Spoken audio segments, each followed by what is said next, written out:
O primeiro processo econômico desenvolvido na região de Guajará-Mirim foi a construção da Estrada de Ferro Madeira Mamoré, que permitiu a consolidação do primeiro eixo de desenvolvimento de Rondônia, do final do século XIX a meados do século XX, na porção mesorregional do Madeira-Guaporé.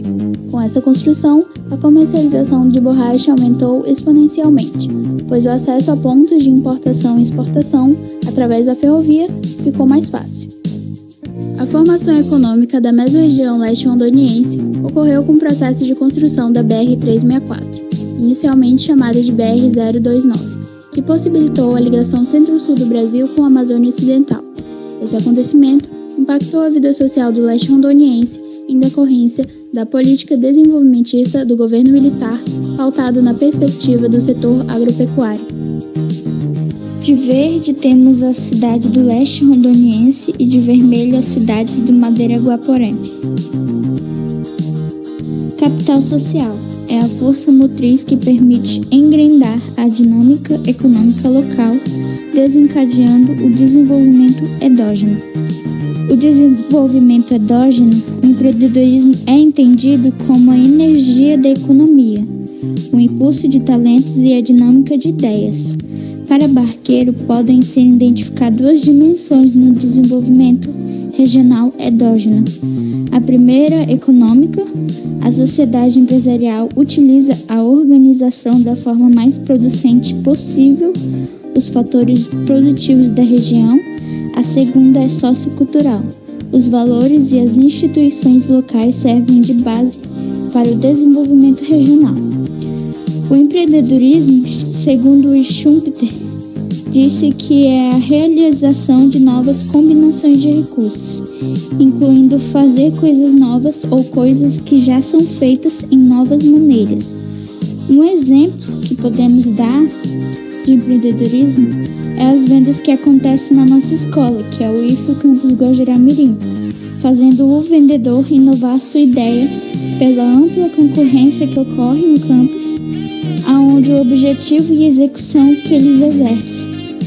O estudo de Cavalcante e Alves, 2012, tem como principal foco buscar respostas às indagações científicas, que é qual o nível de capital social e empresarial existente em Guajará-Mirim e que relação existe entre esses índices e a realidade municipal. Portanto, com base nos dados obtidos, observa-se que a baixa cooperação e o bom empoweramento possibilita inferir que os empresários tendem a interferir na política local, participando ativamente das discussões políticas internas, bem como exercendo um poder sobre as políticas públicas em loco. Dessa forma, possibilita ver que essa relação se dá de forma individualizada, demonstrando um mercado com forte dependência política e de baixa governança, se analisado os outros parâmetros. Na cidade de Guajará-Mirim, poderia haver uma maior mobilização dos fatores produtivos, afinal é uma área rica, tanto em acervos quanto em história. Devido a esse fato, o desenvolvimento regional ocorreria de forma lenta, pois os governantes da cidade não utilizam os bens internos materiais da mesma em prol desse desenvolvimento, causando assim uma marginalização se comparado a outras cidades do estado de Rondônia e do Brasil. Foram utilizados procedimentos metodológicos, que trata de uma pesquisa que se enquadra no método de pesquisa hipotético-dedutivo.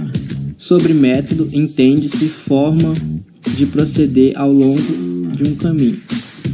Procedimentos de pesquisa.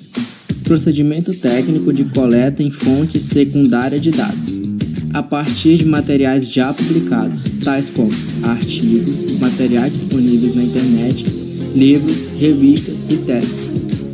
E também a coleta de dados, que é realizar uma revisão para saber se os dados fornecidos pelos entrevistados foram preenchidos corretamente e se o processamento de tais dados oferecia níveis ideais de confiabilidade para o resultado da pesquisa.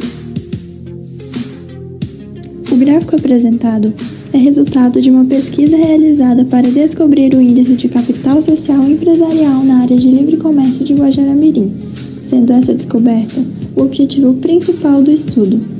Tal gráfico aponta as seguintes dimensões: grupos e redes, confiança e solidariedade, ação coletiva e cooperação, informação e comunicação, coesão e inclusão e empowerment, sendo que o capital associado foi calculado tendo como base a média dessas dimensões. Com base nisso e após a análise do gráfico, é possível concluir que o nível de instrumentos e recursos utilizados pelos indivíduos para que seja aumentada a eficácia de sua cidadania é o melhor, se comparado aos outros. É classificado como alto.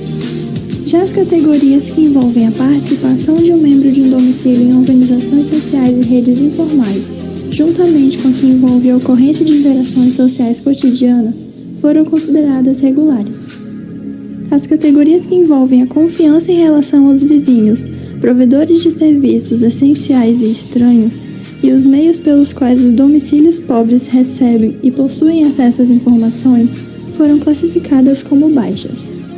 Por fim, a categoria que investiga a forma de trabalho dos empresários para com outras pessoas foi a mais baixa da pesquisa, sendo classificada como muito baixa.